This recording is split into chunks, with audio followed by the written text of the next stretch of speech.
cheating wife left me after 17 years of marriage for her ex. My daughter said he is her true love, and she deserves to be with him in court. I abandoned my rights as a father and a husband. Now my daughter is panicking. My name is Aaron, and I had been married to Kalela for the last 17 years. We have a 16-year-old daughter named Judy. I work as a mechanical engineer at the local automobile factory, spending my days ensuring that machines run smoothly and production stays on track. It was a warm, sunny afternoon in March when my phone buzzed in my pocket. Wiping the grease off my hands, I glanced at the screen. Gordon, my neighbor. Strange, he rarely called me during work hours. I swiped to answer. Aaron, you need to get home now. Gordon's voice was urgent, almost frantic. My stomach twisted. What's wrong? There's a moving van in front of your house. A couple of guys are loading furniture into it. My grip tightened around the phone. What? Who the hell? I don't know, but they're taking a lot of stuff. Your wife's there too. Thought you should know. Kalela. My pulse pounded in my ears. Are you sure? Positive. You better get here fast. I didn't waste another second. Shoving my phone into my pocket, I strode across the factory floor, my boots hitting the concrete with heavy thoughts. My mind raced. Was this a daylight burglary or something worse? Reaching my boss' office, I knocked once before pushing the door open. Sir, I need to go right now. My boss, a gruff but reasonable man, looked up from his paperwork. What's going on? There's a burglary at my house. My neighbor just called. They're loading my stuff into a moving van. His eyes widened. Go. Now. I didn't wait for another word. I spun on my heel and ran for the parking lot, my heart hammering against my ribs. Fumbling with my keys, I yanked open the car door, jumped inside, and started the engine. The tires screeched against the pavement as I tore out of the lot, my hands gripping the wheel like a vice. I had no idea what I was about to walk into, but I knew one thing for certain. This wasn't just a simple burglary and Kaliyeb being there. That changed everything. I floored the gas and rushed to the spot. I reached the house, my tires screeching as I slammed on the brakes. My heart pounded as I threw the car door open and stormed toward the driveway. There, right in front of me, was a man, tall, lean, with a cocky stance, giving instructions to two other men who were hauling my furniture into the back of a moving van. Hey, stop right there. I barked, marching toward him. The man barely spared me a glance, then muttered under his breath, "Mind your damn business." That was it. That was all it took. Before I could even think, my fist connected with his jaw, sending him sprawling to the pavement. A sharp grunt escaped his lips as he hit the ground, but I wasn't done. I pounced on him, fists flying, rage boiling over as I pounded him into the dirt. You think you can steal from me? I growled, landing another punch in broad daylight. Another punch. He groaned, trying to shield his face, but I wasn't about to let up. With one hand, I grabbed my phone and punched in 911, barely controlling my breathing as I spoke. There's a man stealing from my home. I've subdued him, I said, my knuckles still clenched, ready to strike again. The dispatcher's voice was calm but firm. Sir, I need you to step inside your home and lock the door. Officers are on their way. I let out a bitter laugh. I can handle myself. Suddenly, a shriek rang through the air. Aaron, what the hell are you doing? I turned my head and saw Kayla rushing toward us, her face twisted in shock. She dropped to her knees beside the man, frantically checking his face, her hands trembling as she touched his bruised jaw. Why did you hit him? She screamed at me, her voice filled with outrage. I blinked, momentarily thrown off by her reaction. Do you know him? She snapped her head up, eyes blazing. Yes, he's my boyfriend. A cold wave of shock crashed over me. I felt the breath leave my lungs. What? That was all I managed before I drove my foot straight into his groin, making him curl up like a dying cockroach. You're my wife. I spat, my voice shaking with fury. And you have a damn boyfriend. I kicked him again, watching him writhe in pain. Kayla shrieked, Stop it, Aaron. Stop. But I wasn't finished. I turned toward the moving banan, my mind racing. Why is this moving ban even here? I demanded. The man groaned, still cradling himself. I didn't like his silence, so I kicked him again, just to drive the point home. Out of the corner of my eye, I noticed the two guys from the moving company standing near the truck. Their arms were crossed, amused smirks on their faces as they watched the chaos unfold. I guess they were enjoying the show. If I were in their place, I'd be enjoying the show as well. The wail of sirens pierced the air, and within moments, two police cruisers pulled up in front of the house. The officers stepped out, hands resting on their holsters as they took in the scene, me standing over a battered man. Kayla crouched beside him, and the movers idly watching like spectators at a boxing match. One officer, a tall, broad-shouldered man with a stern face, quickly moved toward me, placing a firm hand on my chest to separate me from the man on the ground. "Step back, sir," he ordered. I clenched my fists but obeyed, taking a step back, still breathing heavily. "I'm the one who called you," I said, my voice laced with frustration. The officer raised an eyebrow. "Is that so?" "Yes," I snapped. "I got a call from my neighbors saying some guys were loading my furniture into a van. I rushed home and saw this guy." I gestured toward the groaning man still curled up on the pavement, directing them.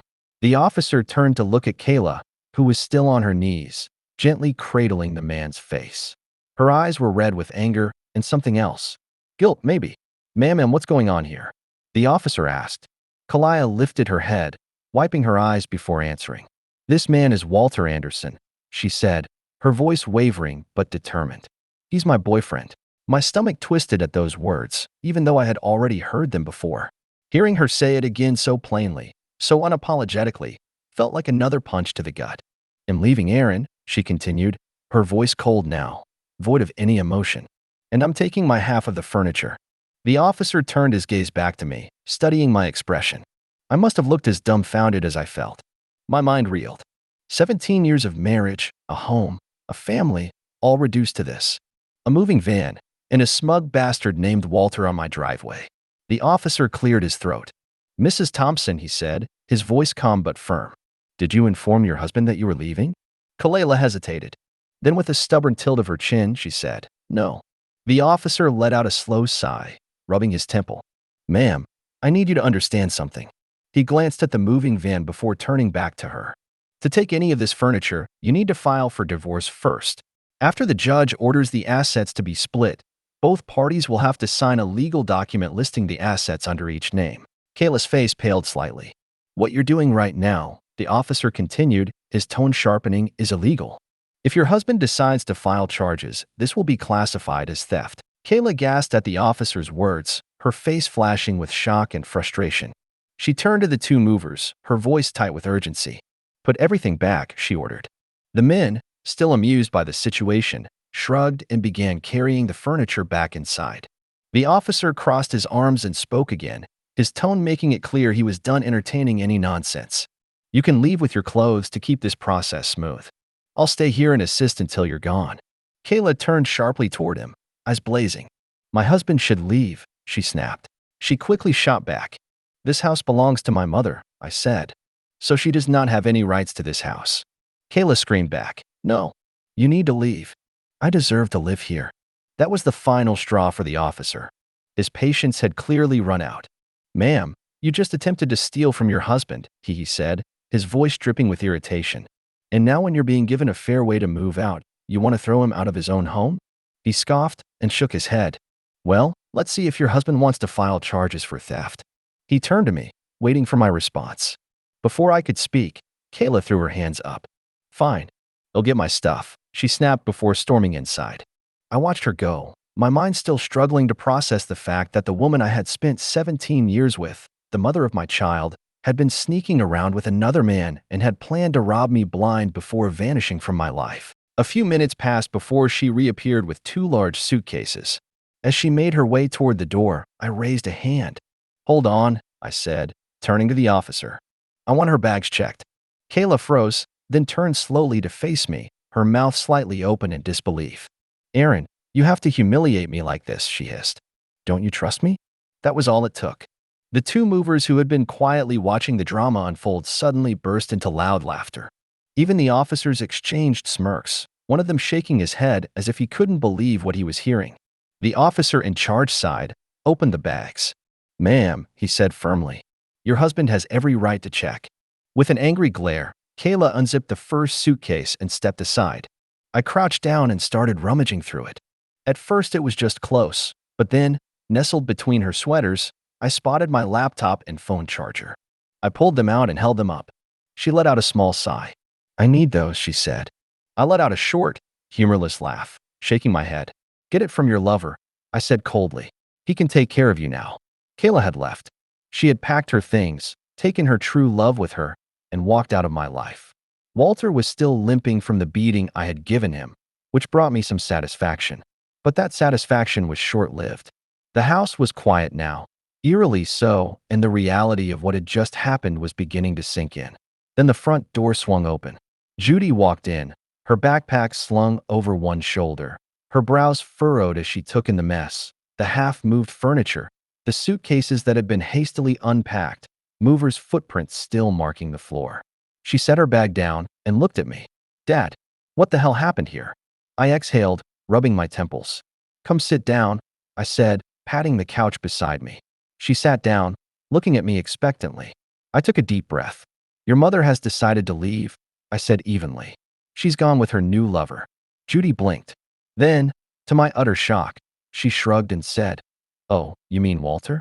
I turned to her, my grip tightening around the whiskey glass in my hand. "Wait, you knew about him?" She gave me a look, as if I was asking a dumb question. "Yeah," she said. "Mom told me about him. He's her first love. Her one and only true love." I stared at her, trying to process what I had just heard. The words hit like a punch to the gut. I stood up, walked over to the bar, and poured myself a drink, my hand steady despite the storm raging inside me.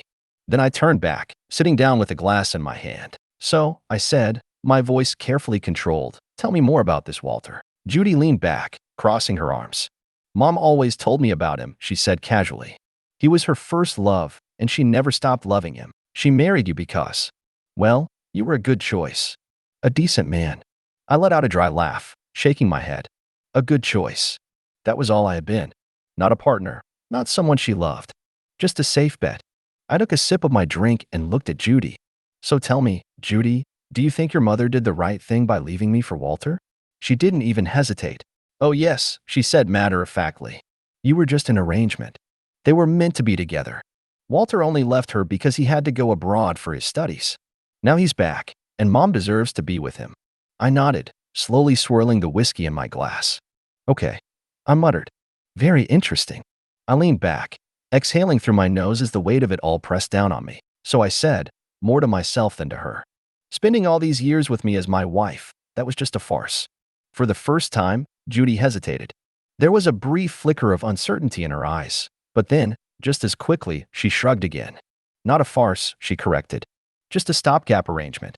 I took another sip of my whiskey, the warmth spreading through my chest, but it did nothing to dull the cold realization settling in my bones. I set the glass down, my fingers tapping against the side as I processed everything Judy had just said. So I began. "If Walter had never left, your mother would have married him and you would have been his daughter. That would have been the perfect scenario, right?" Judith's lips curled into a small, dreamy smile. "Yeah," she said without hesitation. "Just like a fairy tale romance." I let out a quiet chuckle, shaking my head. "Interesting," I murmured, more to myself than to her. Then another thought hit me. If Judy had known, who else had been in on this? I asked, turning my gaze back to her. "Who else knows about Walter?" She barely even thought about it. "Oh, Grandma Kelly knows," she said casually. My eyes darkened slightly. "Kelly? Your mother's mother?" I nodded. "Oh, so she knows. What about Grandpa Greg? Her husband?" Judy shrugged. "Well, he knows as well." I clenched my jaw, my fingers tightening around the glass for a brief moment before I forced myself to relax. "And how long have you known about this?" I asked. Judy leaned back against the couch, playing with a loose thread on her sweater. "About 6 months, I guess," she said. 6 months. My wife, my daughter, my in-laws. All of them had known, and not one of them had said a damn word to me. I nodded again, my mind working faster than my heart could catch up. "Very interesting," I said softly. Then I stood up. Judy looked at me, curiosity flashing across her face. "What are you going to do, Dad?" she asked. I turned to her, a slow smile spreading across my lips. It wasn't warmth. It wasn't kindness. It was something else entirely. "I'm going to give everyone exactly what they want," I said. Judith's smile remained unwavering as she looked at me, her expression one of complete certainty. ##### V done good. "Dad," she said, her voice carrying an eerie kind of approval. "You gave Mom everything she deserved. Now, if she wants to be with her true love, don't stop her."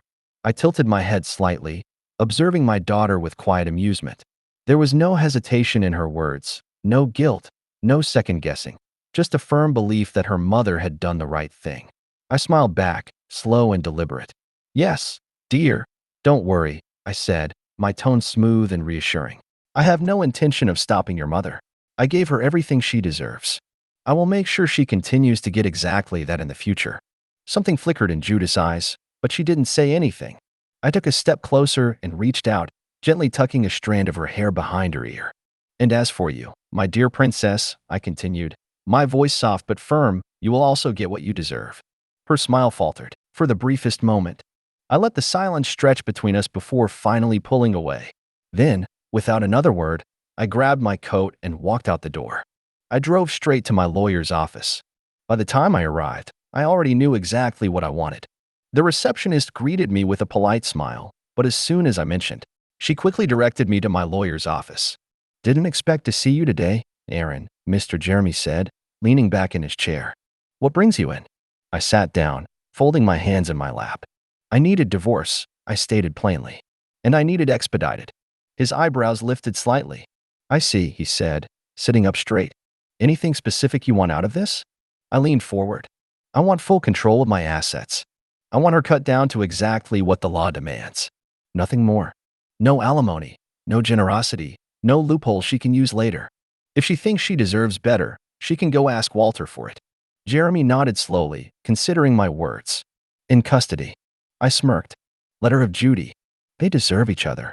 He raised an eyebrow but didn't question it. All right, he said, already jotting things down. They'll get the paperwork started and push for a quick resolution. Given the circumstances, this should move fast. Good, I said, standing up. Keep me updated. With that, I left and drove straight to the bank. The teller greeted me with a polite nod. How can I help you today, sir? I'd like to withdraw everything from my joint account, I said, sliding my ID across the counter. She tapped on her keyboard, her expression remaining neutral until she saw the balance. Her eyes flicked up to me, cautious. All of it, sir. All of it, I confirmed, then smirked. Actually, no. Leave $2. She hesitated, then nodded. A few minutes later, she slid a thick envelope of cash across the counter. Would you like this counted in front of you? No need, I said, tucking the envelope into my coat pocket. Next stop, my office. I parked in my usual spot, walked through the building like it was any other day, and went straight to HR. Hey, Aaron, the HR manager greeted me. Everything all right? Yeah, I said with a smile. I just need to update my 401 beneficiaries. Remove Kayla. She blinked. Oh, sure. We can process that right away. I signed the necessary forms and then moved on to the next task, calling my insurance company. Within minutes, Kayla was wiped off every policy I had, and finally, I called my mother. She answered on the second ring. Aaron is everything. I took a deep breath and then exhaled slowly. Mom, I said, I think you should hear this from me first. My mother was silent for a moment after I finished explaining everything. Kayla's betrayal, Judith's reaction, the cold certainty in my daughter's words. Then, with a sigh, she finally spoke. Well, she said dryly, seems the apple didn't fall far from the tree. I let out a quiet chuckle. No, it didn't, I agreed. Then my smile turned sharper. But I intend to keep that apple on the tree. Mom didn't say anything, but I could hear her exhale over the phone, a mix of resignation and approval. She knew me well enough to understand that I wasn't going to let this slide. We spoke for a few more minutes before hanging up. The next day, Kayla was served. I knew exactly where she'd be. At her office, basking in whatever glow her affair with Walter had given her. She had expected this, no doubt. She knew I wouldn't take this lying down. But knowing and experiencing are two very different things. At first, she was calm. I imagined she had expected the standard divorce terms. Half of everything. A clean split. Maybe some alimony to keep her comfortable. She probably thought I would be predictable. She thought wrong, because as she flipped through those documents, her expression changed. Her fingers trembled slightly as she turned the pages. And then, just like that, I saw it. The panic. The realization she had nothing. The house was not in my name. She had no claim to it. The furniture, also not hers. Alimony? Out of the question. Our salaries were nearly identical. All she was getting was child support, and that too for only 2 more years until Judy turned 18. She must have read the papers over and over again, hoping she had missed something, that there was some loophole she could exploit. But there was nothing. I had made sure of that. Not long after, my phone rang. I let it ring twice before answering with a calm voice. Hello? This is not fair. Kayla's voice came through, sharp and frantic. I'm supposed to get half of everything. That's how this works. I leaned back in my chair, smiling to myself. Oh, I said, my tone light, almost amused. Yes, she snapped. I was your wife. I deserve half. I let a slow breath slip through my lips and then, with deliberate patience, replied, and am supposed to get half of yours. There was silence on the other end. I could almost picture the gears turning in her head, the realization sinking in. I smiled wider. Better we settle it in court. The day of the divorce hearing finally arrived. I walked into the courtroom with my lawyer, Ron Jeremy, who has always looked smug and pleased with himself. A shark in a suit, he thrived in situations like these, and I had no doubt he was about to enjoy every moment of this. A few minutes later, Kayla arrived with her lawyer, Lana Rhodes. The moment Ron saw her, he licked his lips and muttered under his breath, I'm going to smash her. I turned to him, raising an eyebrow. Ditto, I said without thinking. Ron gave me a side glance before smirking. I meant in court, he clarified, though the twinkle in his eyes told me we both knew we meant the same thing. I felt a flicker of embarrassment, but the absurdity of the moment almost made me chuckle. Then the judge entered the courtroom, and all conversations came to a halt. Lana stood up first, her expression professional and composed as she addressed the judge. Your Honor, my client's husband has refused to pay her any alimony or offer her any settlement. We are demanding half of all his assets as is rightfully hers under marital law.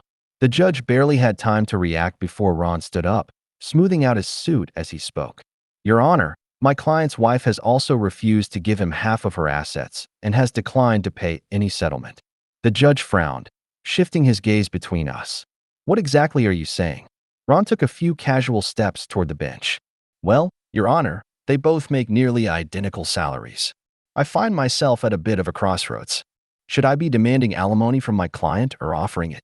The judge looked at both Kayla and me, then exhaled sharply. If both parties make the same amount, then neither qualifies for alimony. Kayla tensed, her hands clenching into fists on the table. But before she could protest, Lana quickly jumped in. Your Honor, my client would also like to bring to your attention that Aaron emptied their joint account, leaving only $1. Ron didn't even flinch. In fact, he looked positively delighted as he stepped forward smoothly. That is exactly what my client's wife contributed to that account. There was a pause. The judge turned to Kayla, his expression expectant. Anything else? Lana hesitated before nodding. Yes, Your Honor.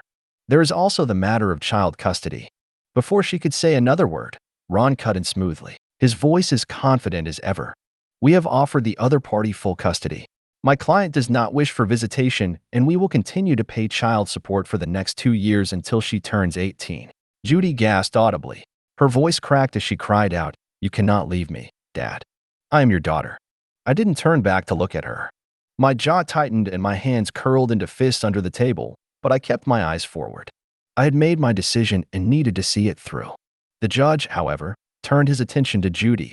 His expression softened as he gestured toward her. Would you like to say something? Please come forward, he said. Judy hesitated for a moment before stepping up to the witness stand. She looked small and vulnerable. When she finally spoke, her voice wavered. I didn't know that my father didn't love me. Before she could continue, Ron stood up, adjusting his suit with calculated ease. Your Honor, may I ask the young lady a few questions? Lana immediately objected. Your Honor, she is just a child. The judge raised a hand to silence her. Let it be, he said. Proceed, Mr. Jeremy. Ron stepped toward Judy. Young lady, do you love your father? Judy sniffled, then nodded. Yes. Ron nodded back. Do you respect your father? Another sniff, and she replied, Yes. There was a beat of silence before Ron asked the next question. Why are your parents divorcing? Judith's lip trembled. Because my mother's ex has returned from Europe and now they want to be together. So she is leaving him. Ron tilted his head slightly. So it means that your mother either never loved your father or she loved her ex more than your father. Judy opened her mouth, but no words came out. She stared at Ron, then at the floor. As silence filled the courtroom, Judy shifted uncomfortably, her tear-streaked face glancing between him and me. I still refused to turn toward her. My hands remained folded at this moment. This exact moment was what I had been waiting for. So tell me, Judy, Ron continued, Were you upset for your father losing his marriage? Judy hesitated. I saw her glance at me, searching for something in my face, but I didn't give her anything. She turned back to Ron, her lips trembling. Then quietly, she admitted, no, I was happy for my mother. Ron raised an eyebrow. Happy for your mother? Judy nodded, sniffling yes. Ron exhaled through his nose, rubbing his chin in exaggerated thought. I see. So Judy, you didn't care how your father felt about all of this? You were fine with the divorce? She wiped her eyes with the back of her hand. Yes. Mom was going to be with her true love. Ron let out a low whistle and shook his head. Well, true love. He paced for a moment before stopping and looking Judy in the eyes. So, Judy, let me get this straight. You didn't care about your father's feelings. You asked him not to stop this divorce. You told him to just let your mother go. You expected him to lose his wife and move on because your mother deserved to be happy? Judy bit her lip, her breathing uneven. Yes, she whispered. Ron's expression hardened. He took a step closer, lowering his voice, making sure every word sank in. Then tell me, Judy, why should he care for you? Judith's silence was deafening. The courtroom, which had been filled with whispers and shifting glances, now felt like a vacuum, every breath measured, every heartbeat audible. She stared at Ron, eyes wide, lips parted as if the weight of his words had just knocked the air from her lungs. Ron, never one to hesitate, leaned slightly forward, his voice sharp but steady. Now let me ask you one final question, Judy. He let the moment stretch just long enough for the tension to mount. This is something you told your father, word for word. Me quote him. Ron turned to me briefly, then back to her. If Walter had never left, your mother would have married him and you would have been his daughter. That would have been the perfect scenario, right? He let the words hang in the air, then his eyes locked onto hers. Your reply was yeah, just like a fairy tale romance. Judy inhaled sharply. Ron took a step closer, voice unwavering. Is that correct, Judy? She hesitated, but there was nowhere to run, nowhere to hide from the truth she had so easily spoken before. Yes, she finally admitted. Ron nodded, as if that answer was all he needed. But he wasn't done. You wanted to be Walter's daughter. You wanted to abandon the father who stayed awake all night when you were suffering from a fever last year. The father who never missed a single recital, never missed a single parent-teacher meeting, never missed a single sports event. Judy squeezed her eyes shut as if trying to block out his words, but he continued relentlessly. You wanted to abandon the same man who made sure you had your roller skates when he was still wearing the same 3 shirts to the office for the last 2 years. He shook his head, his voice almost incredulous. The same man who right now is giving you exactly what you want to be, a family with Walter and your mother. He let the silence settle once more, let the weight of it press against her. Then, with one final question, he delivered the blow. What is wrong with that? Judy broke down completely, sobbing uncontrollably as her shoulders shook. I'm sorry, Dad, she choked out between her tears. I wasn't thinking straight. Please don't abandon me. For the first time in that courtroom, I felt my composure slipping, my throat tightened, and my vision blurred for a second. I wanted to go to her, to hold her, to tell her that I would always be there, but I couldn't. I had to stay firm. I clenched my jaw and kept my posture rigid, forcing myself to hold back the storm brewing inside me. The judge, who had been watching the entire exchange with sharp eyes, finally exhaled and turned to Judy. That's enough, young lady, he said, his voice softer now. You may step down. Judy sniffled and wiped at her tear-streaked face as she walked back to her seat, her sobs quieter but still present. Then the judge turned his piercing gaze to Lana. Ms. Rhodes, he said, his tone carrying an edge of impatience. I believe Mr. Jeremy interrupted you earlier. You may continue. Lana stood up, her usual smugness plastered across her face. Thank you, Your Honor. She straightened her blazer and cleared her throat. My client and her client do not want custody of the child. They are getting married and do not wish for the child to be in their presence. A stunned silence filled the courtroom. The judge's face turned an alarming shade of red. His eyes flicked toward Kayla, who was sitting stiffly, avoiding everyone's gaze. Judy, upon hearing those words, broke down even further. The sound of her crying filled the room, raw and painful, cutting through the silence like a blade. The judge rubbed his temples, looking completely exasperated. Then he turned to me. Mr. Taylor, he said, his voice dripping with frustration, you don't want custody. Your wife doesn't want custody. What are you two doing? Your arrogance and ego will destroy the life of this child. I exhaled slowly, gathering my thoughts before standing. Your Honor, I said. My mother, Brenda Thomas, will take custody. I have already spoken to her, and she has agreed to take full responsibility for Judy. The judge studied me for a long moment before nodding. Without hesitation, he banged his gavel against the bench. The child will go under the custody of Mrs. Brenda Taylor, he declared. Both parents will be